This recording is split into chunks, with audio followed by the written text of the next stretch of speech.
Welcome to our podcast where we take you behind the curtain. Hi, I'm Summer, songwriter and part owner of Donna Domi Publishing. And I'm Omega. Today, I'm the problem and the solution. Welcome. So today we're going to talk about music legends and the hidden hand. As you're listening to us, pour a glass of wine. Because you're going to need it. So let's talk about music legends and the hidden hand. I don't know who knows anything about that. Before we start, how was your day? Oh, my day was pretty good. Very, very busy. Getting ready for an open mic that we're going to be doing in Hollywood. And right now we're in downtown Hollywood at the Music Space location. How was your day? It was great. It was very productive but relaxing, so I had an overall great day. This is great. Okay, well, for starters, I wanted to define the hidden hand.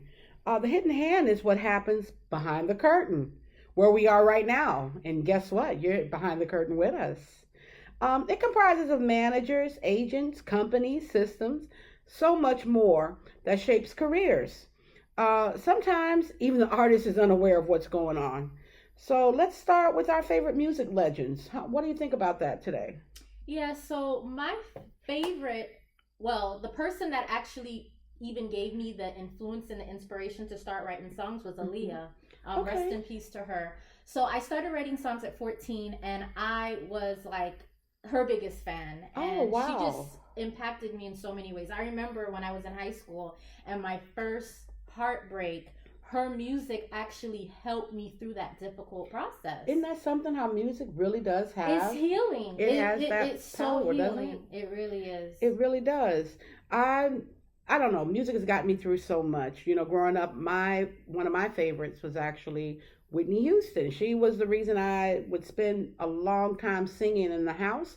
Also, Michael Jackson. There's a funny story I'll tell you in a little bit about how a record got broke because I was trying to sing like Michael Jackson and my sister was sick of hearing me. Oh no! Oh, it was funny. It was one of my funny experiences growing up, annoying people not knowing it. So who else did you get inspiration from? So you say Aaliyah. Yes. How would that grow? Did she actually cause you to start writing? Yes, she did. She really did. I remember leaving school every day and I'd listen to her songs. I'd just be singing it around the house and, driving everybody crazy, of course. But that's when I really realized that I had a desire to want to sing and write songs. Got it. Mm-hmm. That's how it was with me when I was little. I would come home from school every day. I actually got put in the garage. Oh, wow. So I came home from school. Yeah, it was bad. So, yeah. So the story with Michael Jackson was I wanted to sing like everybody. So I wanted to sing like Barbra Streisand, wanted to sing like Whitney Houston, wanted to sing like Toni Braxton, wanted to sing like Celine Dion. I wanted to sing like everybody. You wanted everybody. I wanted all the smoke. Okay. And so one day I went, I was in the room and I had been practicing this Michael Jackson song. It's actually Got to Be There. So this is the Jackson 5. So Michael can't take all the credit because his brothers was in it too. Mm. And I was practicing this song every day, maybe 2 weeks. So we had a record player. Yeah, I'm aging myself. We had a record player in the room and that record, I was singing it, and my sister came in the room because it's that one high note the top note that he is singing in that song. I kept trying to reach it, and I couldn't, so I kept trying and trying and trying. My sister came in the room, and she opened the door, and she said, "Listen, if you play that song one more time, I'm going to break the record." Oh, wow. And me, being me, of course, because... I bet you gave her the look of death. No, it wasn't the look of death. It was look like, oh my God, she's gonna break Michael Jackson. So I gave it like 30 minutes, and my eyes looked to the left, they looked to the right. I listened to see if it was quiet, and I put it on, but I put it low. Oh. But I was still singing it loud. Well, she kicked that door in. I mean, literally kicked the door in. It was like... I bet it startled you. Well, I kind of was anticipating it when she did. She kicked the door in. She said, "That's it." And she broke that record over her knee. And I was like, you see the look on your face? Gosh. gosh, I know that must have broke your heart. Like, how dare you? She did. She broke the record, and I told her, I'm gonna tell them that I get home. That's what I did, and I did. I told on her, and then probably like the next week, I came home from school, and they put me in the garage. My mom gently took me by the arm. She put her arms around my shoulders, and she led me, and she said, this is where we want you to practice. And I looked at her like, really? are you serious? And then she had to sell it. So she sold it to me. She said, look at this. You have the mirrors. You have all this space where you can dance. Aww. And then I was like, you're right. You're right. It's not that bad. It's not that bad. And I got a fan. I put my fan down there, and I would dance for hours. Oh. So, yeah, music legends have a way of doing that to their listeners. They have a way of reaching in and just capturing you. That's so true. Where they really give you that extra bit of inspiration to do what it is you're trying to do. I know I take up a lot of time. Ooh, you got to have another person. Yes, so another person that I admire is Chris Brown. Ah. Yes, Chris Brown is a phenomenal artist. He can sing, act, rap, dance, write songs. Like, what can't he do? I bet he's a good chef. I bet he could probably throw down in the kitchen. But yeah, I've always admired Chris Brown from his first debut album back in 2005. I just think he's so, I don't even know the word. Like, every song he has is so different and unique. And he adds such a unique flavor and punch to it. And it just comes to life. Mm-hmm. And he's someone that I actually would love for us to, work with as well. Us building Donadomi. Yeah. We've worked on a song for him, haven't we? Yeah, we actually worked on 2 songs. Yeah.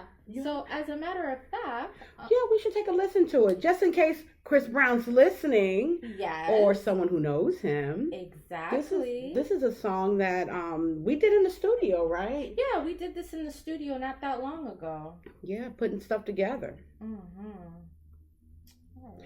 So I wonder what you guys are thinking out there. Can you think of your music legend? How have they impacted you? Have you ever thought about that? How they might have driven you in a particular direction, especially in our formative years. When we're young, we're always thinking about how to get to our destination. So music legends, they have a way of doing that. Whitney Houston was a big one for me. Like, I love that woman. Her voice could do no wrong. And my goal, now that I have a little time to share it, was to compete with her. Oh, do tell. That was always, I wanted to sing like her, but better. Oh, okay. I would spend hours, when I tell you hours, singing. I wanted all the high notes. I wanted all the low notes. I wanted some riffs. I do a lot of with crescendos and playing with staccato and legato, and I play around in that realm. That's my thing. Love to capture and play with the ear, but I never got a chance to, unfortunately. So she has retired. I mean, she's no longer here, God rest her soul, but she retired as the best. I've been watching a lot of videos also about her, and learning a little bit more about, how many people really just love her. It's like all over the world. People loved her voice. Mm-hmm, absolutely. So where's that Chris Brown song? Okay, so alrighty, so guys, like we told you last time, this is just a taste, a snippet, and we hope you enjoy.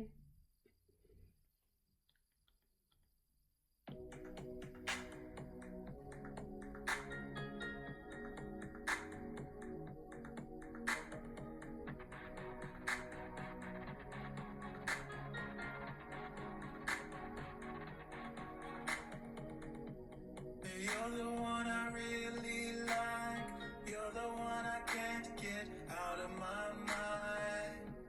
And I would do anything to be with you. So give me a try. You're the one I really like. You're the one I can't get out of my mind. And I would do anything. Wow. I wonder what the rest of that sounds like. I don't know, but do you have a sample of it on your Instagram yet? Yes, I actually do. It sounds really interesting. Yeah. I'm talking like I wasn't in the studio when it was done. Yes, You we know? had a blast. We Actually, did have a blast. we Yeah, really did. we were up there at Great Kings or Kings. Yeah, King's. I think King Studio. King Yes, Studio, it's off of Margate. Out Yeah. of Margate. Yeah, that was fun. Yeah, it was really fun. And you know another thing that I admire about Chris Brown, that even in the face of adversity, he still persevered and he still came out on top. And I think that is just so amazing because sometimes people go through things in life in general, but in that capacity where he's in the music industry, I mean, that's his place of employment. So imagine that in that arena, you've been undervalued. You could have easily became bitter and not have wanted to help other people. But look what he did. He's helped so many other artists. He's helped Seven Streeter, Danny Lee, DeVito, and many others. And Wow. even people in their darkest moments of incarceration, he still was that friend in their corner. Wow. So I guess because he knows what it's like to have that kind of pressure on you. And I guess sometimes, this goes back to the hidden hand. Yes. Because sometimes when you have that kind of pressure on you, that's what make you into who you're going to become. And it's crazy that as an artist, I'm an artist, but I also do my coaching and I help people get their careers off the ground. But even in that capacity, there's always somebody watching you. There's always somebody who's mixing and getting in your mix. Yes, that's so true. That's the hidden hand. Yeah. Yes. It brings up like my thoughts of like managers, agents, even your team that you have around you sometimes. Yes.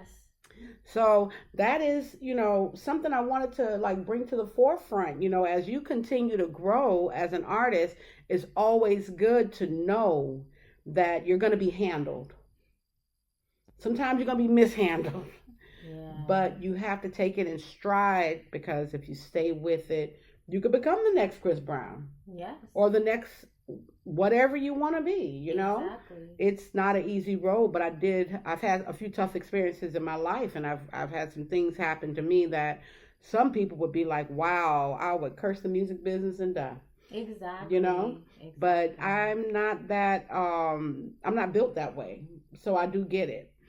So what do you think about like managers and agents and like record executives and having a team of people who are around you, maybe conspiring against you, maybe conspiring for you? What do you think about that? I think, and that just goes back to what we said on the first podcast, that having that amazing partnership and being surrounded by people that are like-minded to assist you is a beautiful thing. Because on the other end of that, if you're surrounded by people that don't have your best interests at hand, then it's just not gonna really be good. And then especially if you're going through other, like for example, okay, Chris Brown, he could have easily, like you said, give up on music and just said, you know what, I'm done. Like, I'm undervalued. I'm just put to the side, even though I'm still trying to, do what I have to do. And even his management, you could tell that the management he had was a good management, because they could have easily just went their own ways too. Because sometimes when people go through situations, that really shows the people that are around them. This is so true, because I've seen that in my own experience in life, that when you go through hardship and you go through your transitions and you grow, you will learn a lot about the people who are around you. Like sometimes you have so many people smiling at you, but you never really know what's behind those eyes. That's true. Until you have these experiences that show you that, you have to be always careful, not necessarily careful, but mindful. And you have to also learn, which could attribute to what allowed him to be so strong and carry on. You sometimes might also have to have your own stuff together. So anybody around you that you lose, it's their loss. Exactly. And you know what? While you're on that, I think honestly, some people should stop nailing people to a cross that God already removed them from. we as people have to learn forgiveness and redemption. Like, stop letting a person have to relive something that they obviously put behind them. Let them elevate, overcome, and don't have it smudging in their face every chance you get. And most times when those things are happening, that is happening in a hidden capacity. So the hidden hand. The hidden hands, there you go again. It's right. just intertwined, you know? So sometimes people, they may see the elevation or the potential of someone and do everything in their power, including regurgitating the past. Thank you. But it's also for people, this is a perfect example why people should have a mind of their own. Yes. Because if you let someone handle you, you can have bad intentions for a person who's done nothing to you. Exactly. And that is what you even mentioned on our first podcast as well. So I love how all of this is just intertwining back together. It's so true. Yeah, it's an ecosystem of its own. But talking about it, I think also helps, you know. And to the listeners out there, if you have anything that you want to contribute to this, maybe a story that you might have experienced where you were afflicted or put under pressure by forces that seem like they're invisible, you know, because that's the hidden hand. Those are the people who try to make and break you as you grow. Yes. Let us know.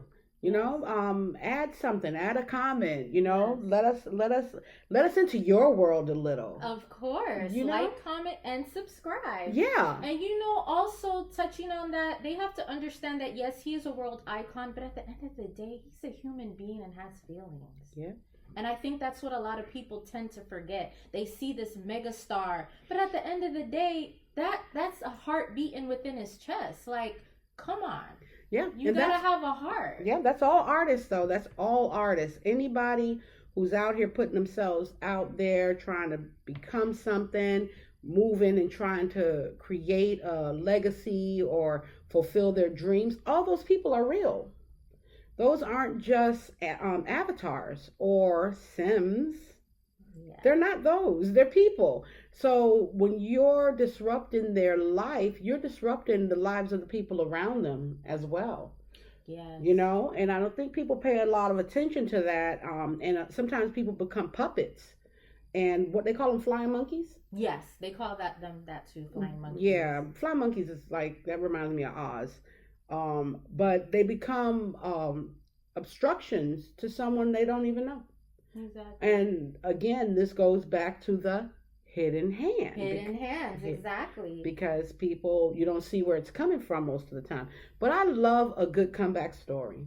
Yes, and he's the perfect example of one. Look, he just sold out his Breezy Bowl tour. You know, I saw that a lot of his fans were commenting on, Chris, please, you know, be at the Super Bowl, play at the Super Bowl. He kindly said, listen, that will likely never happen, and I'm okay with it. It is what it is.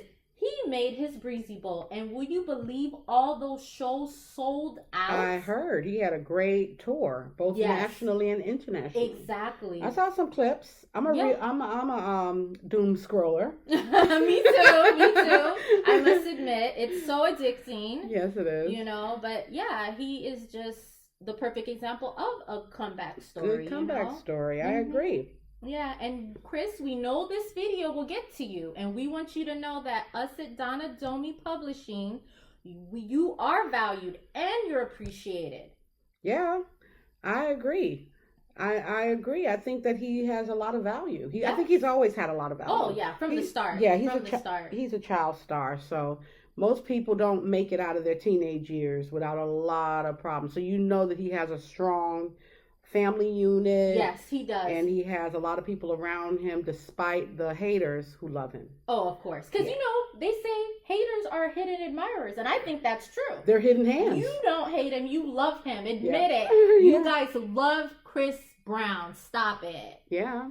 And we're giving you your flowers, Chris. Just know that. Yeah. Get your flowers, Chris. All the good you do overrides all the hate or whatever people may have. What is the latest thing they're talking about when it comes to him? What kind of hate has he gotten? You know, just petty stuff. The colorism. Okay, that's another thing I want to touch base on. Please stop stop with the colorism. He's not colorist. You know, as a matter of fact, I remember one time, I think I was on Shade Room, and somebody was talking about that, and I think whoever commented that, I'm assuming they might have known him from back in Virginia, because, you know, that's where he's originally from. And they were like, honestly, they really don't know the real Chris, because back in Virginia, he loved the chocolate drops. That's what the person said. And, you know, myself, for example, okay, if you guys were to meet me, you would assume by who I dated in my life, I'm a colorist, because all the people that I've ever been with, they're light skinned. Now, that doesn't mean that that's all I like, because to be completely honest, every time I ever tried to pursue a relationship with someone that was a chocolate drop, they never liked me. They always rejected me. So do you think that's what causes it? Is that maybe it's rejection on the other side sometimes? I don't know. I mean, for me personally, tell you a quick story. My first crush ever, you know what's crazy about my first crush? What? He looks exactly like Tyga. Like, picture the rapper Tyga 3 shades darker. Okay. I tell you no lie. So it's just, I don't know. Life is crazy. But yeah. So I like the guy really bad. You know, I'm a person, if I like you, I'm going to give you hints. I'm going to give you subtle hints, but enough for you to know I like you. Long story short, for whatever reason, he didn't like me. And then I just noticed even him, he was like that start of every time I like somebody of a darker complexion, they never liked me. On the other hand, light-skinned men with hazel eyes and, you know, that bright complexion, they love me. They want to have kids with me. They just want to, you know. So you guys can't necessarily say a person is colorist. It may be the people that he's been with, they're attracted to him. Because I can say in my life, light-skinned men are attracted to me. I don't know what it is. That, you know, so that whole colorist thing just needs to just be done and over with. I think that, you know, this is just my opinion. I think people pay too much attention to other people. Yeah. If a person has a preference, what's wrong with that? That's true as well. I think people always find a way to have something negative to say about something. Yes. You know, instead of just minding the pot of water that's on the stove. Or minding the business that pays you. Okay. They're too busy worrying and trying to belittle or take the shine away from somebody who, if you're ever at a place in life where you have reached a point where a lot of people pay attention to you, where a lot of people admire what you're doing the work. Yeah. And at the end of the day, a person's personal life, that there shouldn't be a conversation about another person's personal life. Exactly. That is so true. And you know, it's funny you say that, because initially, before I just decided, you know what, I just want to focus solely on songwriting, I wanted to be an artist. In my 20s, I wanted to be an artist. How did that experience go? It was going good. But then I realized the reality of it. Do I want to live my life under a microscope? And I commend people like Chris Brown and all these other big artists that can live that life, because me being the person I am, I don't think I could really withstand that daily scrutiny. I could be going out and on the phone, and maybe I'm having a heated conversation, paparazzi, oh, you know, and then it's blasted all over on the blogs. And then let's say the day before, I might have had brunch with a celebrity. They'll automatically put 2 and 2 together. Oh, well, she just had lunch yesterday with this person, so that's probably who she's arguing with. And they'll run with the story. I agree. That paparazzi thing, that is, we're gonna actually make that a topic. We're gonna talk about the paparazzi. I had a little run-in with them that was one of the factors that made me say no. I couldn't even imagine. Okay, so out of all my parents' children, I am the one who would get up and go to the store in my night clothes. Now, I'm not talking about like the house dress. That's too far. I don't think I've ever stepped outside in a house dress. Maybe. But if I have on like a bedroom short set or pants set, I will get right up and go to the store. And I did not think about that. But my mom used to always tell me, you gotta get dressed before you leave the house because someone's always watching you. And I'm like, why would they be watching me? I'm just going to get some eggs. You would be surprised who's hiding in the You'd bushes. be surprised. So I had an experience. I'm going to share it, and I'll bring it up in more detail when we talk about the paparazzi. So I was starting to really grow in my career down here in South Florida. My name is Omega Brown. I am a singer, been singing all my life, know almost everybody down here and a few other places, especially internationally. But I started working with Frank Farian. And Frank Farian, for those who know, he's considered a music god. He's been putting out music since the 70s. And my career like shot off. You know, I would get out Bentleys and people watching me get out of Bentleys. So now everybody want to know, who's that girl? Na na na na na na na na. Omega's that girl. Right? And so I get up to go outside to get something out of the car, and I saw there was a newspaper on the ground, and it was first thing in the morning. I get up and walk outside to go to the car. How about a paparazzi jumped from behind the damn car and started snapping pictures of me? Oh, Lord. I looked at them, and I looked in the air and said, ain't no fucking way. Of all days. Ain't no. It is my right hand of God. If I'm lying, I'm flying. That was my little taste. And I was like, no. No. Exactly. Do you know how bad I look in the morning? Listen, honey, there's days, because let's be honest, we don't wake up with makeup on. I don't We wear don't it. wake up in a wig. Yes. And there's some days, depending on how we feel, especially if we're going through our menstrual cycle or, whatever it is, we don't wake up the same every single morning. Right. So, what's a little quick run outside? But if you're a celebrity, No. Yeah. It doesn't happen. I remember a story about Mariah Carey when she first came out. She had got hooked on that because I guess she had an experience like I had. And maybe it happened, because she became she's an icon now. Mm-hmm. But when she first came out, you're talking what, 90s, late 80s, 90s? When she first came out, they would harass her, like the paparazzi. And she had got to a place where she wouldn't leave the car, even if she was going inside the studio, until she was completely made up.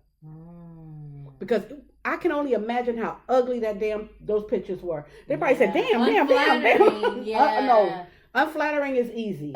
Ugly. Just flat out. Just tell the truth. I mean, I could have been looking any type of way, but this is the reality of a celebrity. Yeah. And so sometimes people also have to give them grace, Exactly. And that's what I'm saying. That grace is very, very important, because if we were to live their daily life, I mean, I don't even want to imagine what they go through on, Yeah, and that even someone being out there like that first thing in the morning when I'm coming outside, that was moved by a hidden hand. There we go, the hidden hand. I'm telling you, it happens all around us, and I don't think people really pay attention. Even if you're not a celebrity, there is something in a force, or maybe a system, maybe a group of people that conspire. I think that you're onto something. It's just the way of the world. And if you are not prepared and you're not grounded, it could really shake you up. Yeah, that's true. Even when people end up with handlers. Yeah. That's hidden hand business. Yeah, definitely. That's the stuff we don't see. Yeah. So let's get into a story time. So I was in high school, and I was friends with this girl, and she had a crush on this, he was a senior. He was like a jock, though. He played football, very popular. So she liked him so much that one day she conspired to create a little scene when he came into the cafeteria. So literally, he came in with, the rest of the football crew, and she did this little number where she acted like she fainted and dropped right in front of him. But what she didn't anticipate was the piece, that little bun piece she had, it fell off. So when he was picking her up, you want to talk about embarrassed? So I tried to tell her, I said, listen, I know the thought and the idea sounds wonderful, but there's a lot of things that could go wrong. And evidently it did. Oh, wow. So sometimes you got to be careful, even when you're trying to get a boo. Yes, that's so true. Mess yourself up, right? Wow. Well, I think that we've talked a good deal about how legends and the hidden hand, how they go one in hand with the other, right? Yes. I think this was a great podcast. And guys, remember, if you have any music or if you have anything that you want to share with us, you can feel free to reach out. You can reach out to me 954-320-0955. And 954-803-7071. Also 561-880-5411.